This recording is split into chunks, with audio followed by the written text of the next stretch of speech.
Hello and welcome everybody to 1995. What were you doing in 1995? I remember in 1995 a certain team, let's see, they also won in 2021. Do you remember what team won the World Series? If I could only put my finger on it. 1995, the Braves won the World Series. I remember as a kid, just like Dave Justice with that solo home run. I don't even remember what game it was. Just crack ball. And we're like, what? Jumping up and down. My dad was not a sports fan. He's just like, quiet in there. It's like, it's the World Series, man. 1995, the Braves. And again in 2021. But that's not what we're here to talk about. We're here to talk about golf. So, speaking of golf, let's talk about what was going on in the golf world. The World Series of golf is the Masters, US Open, take your pick. Somebody's going to chime in with another one, but for me, that's what they are. Corey Pavin won the US Open with Cleveland VAS irons and clubs, and he hit that amazing forward shot, the equivalent right onto the green. Can you imagine hitting a four? Like, whenever I hit a wood, I can think of once in my life where I hit a 3-wood and it ended up on the green just by sheer luck. But can you imagine in the US Open, just like, and having it stop on a green with a 4-wood? Man, VAS clubs, pretty interesting.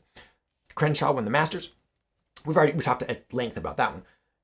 But let's talk about this model, the VIP cavity back. Now, when I first cobbled together my first thrift store, I was living in Michigan as a college student, thrift store iron set. My buddy who was a golfer was with me. I grabbed a Pings, I'll never forget, a Pingsing 9-iron. I love that 9-iron. And a VIP 8-iron. And those were my two favorite ones because they were short and I don't know, I could hit them as a new golfer. So I'll never forget my trusty 8-iron, my trusty 9-iron. So recognizable with the VIP in the cavity. It's actually a 2-layer cavity. It has this like wave here. VIP towards the toe top line. And on the top line, on the aft portion, it says Oversized CB95, Cavity Back 95 by MacGregor right here. On the sole, it also says MacGregor with the iron number. So it looks like there's some offset here. Let me spin around here real quick so you can see the grooves, the toe profile. It looks very clean, like almost like Ping I2-esque. Just that's what the cavity's going to look like. Cavity back is going to look like. At address, can you see? It looks like there is some offset there. Interesting, nice square top line, nice grooves. No, I like the very standard, like kind of matte finish grooves with the glossier. I mean, this isn't used club, so maybe not quite as glossy as a shiny nickel chrome golf club. But yeah, just this lovely stainless right here. It looks like there is serial number here on the ferrule. And we move to this particular one has this graphite shaft. Let's flip it over so you can see. Profile A. Seamless graphite. S-Flex. Which is that senior or stiff? I don't. Just grabbing it feels pretty stiff to me. And when I put the sticker on to remind me of the year, 1995, this one has a MacGregor branded Cordy grip. I love this, and it looks like it's a Tour Wrap style. Let's see what it says right here. It says Golf Pride Tour Wrap. Yeah, Golf Pride Tour Wrap. Grip loveliness. So, this brings back memories. This is an interesting iron. Let's get on the range and hit the 7-iron. MacGregor VIP CB95. I have the titanium driver of the set, MacGregor in the 90s, pushing one of the first American companies with a titanium driver. And they're set for success, right? It's a company that will never fail. It's funny how in hindsight you look back and you're like, oh, yeah, they seem like they were pushing innovation.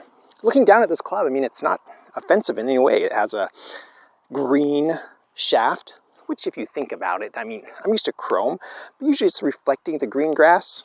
So, I mean, nothing that offensive about it. that much. It seems pretty stiff flex. And there's a little bit of offset, big head. I mean, it looks fine. Not like Ping Zing, 92 Ping Zing. This is 3 years after the Ping Zing came out. That club seems to offend people with its looks. All right, well, let's see what we get out of this stainless iron. I was about to say lovely. I'm not sure how lovely it is. I mean, it was clacky like a stainless steel driver, or I mean like a stainless steel iron. I don't know, around 150? Maybe around 150? Stay tuned to the end. We'll hit it in the simulator. We'll give you some numbers, just a few numbers, give you an idea of distances and things.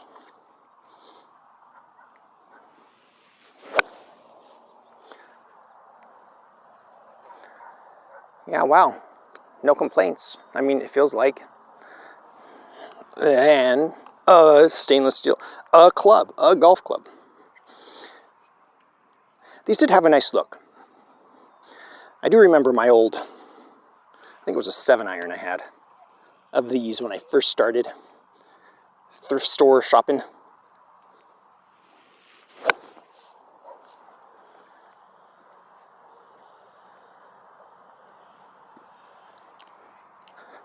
MacGregor, what happened? What on earth happened to MacGregor? Okay, we're going to try to weaker grip, out to in thought, see if we can put a little fade on this thing. Never know what's going to come out of this. Yeah, nice little fade on that. Cavity back, CBs, workable there. Absolutely lovely. So yeah, I mean, it fits right in with all the other 90s clubs as a stainless steel cavity back. So let me know your thoughts, memories. MacGregor VIP CB95 irons. It's gold. So out on the range, this feels like an iron. Now, here's the question. It's a good iron, okay? It does exactly what, it's like middle of the road. It does exactly what a stainless steel iron is supposed to do. And let me ask you, is that what you want? Some people will be like, yeah. I play with people who play with like knockoffs from 20 years ago. They don't care. It's not a name brand. They don't care. It works for them. Hit golf ball over there. It worked. Hit golf ball over there. Done. It does its job. Who cares? I also played with somebody at a charity golf tournament earlier this year. Their putter was a no name, like literally no name on it. At some point, it must like they probably had like a sticker label on it, and it was just peeled off. Just a no name putter, and they used it because, get this, it was free. Well, I have to play it. It was free. I'm not going to buy a putter. It's a charity golf tournament. Who am I? I'm not going to criticize. I'm like, sweet, rock on. Whatever whatever tickles your boat, whatever floats your boat. That's what I was saying. I love cliches on this channel. I always get them right. So this is just middle of the road iron, but it's made by a major manufacturer. Is it great? No, it's not great. It's not it's not head and shoulders above all the other clubs out there. Is it terrible? Is it the worst club ever? No, it's not.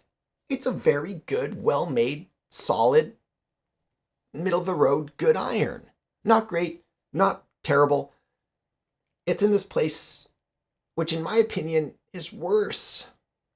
It's just in this crowd of stainless steel cavity back lemmings. Just gets lost in there. It's not great. It's not terrible. It's worse. It's boring. And I've said that about other clubs from the 90s. I feel like most of them, you can just shoehorn into that. They just naturally funnel into this like whirlpool of just blah. And maybe that's why it suffers. We wanted to see a vibration absorption system like the Cleveland VAS. We wanted to see funky, weird curves put on a cathedral on a stick like the Ping Zings. And what happens here is you get a lemming on a stick.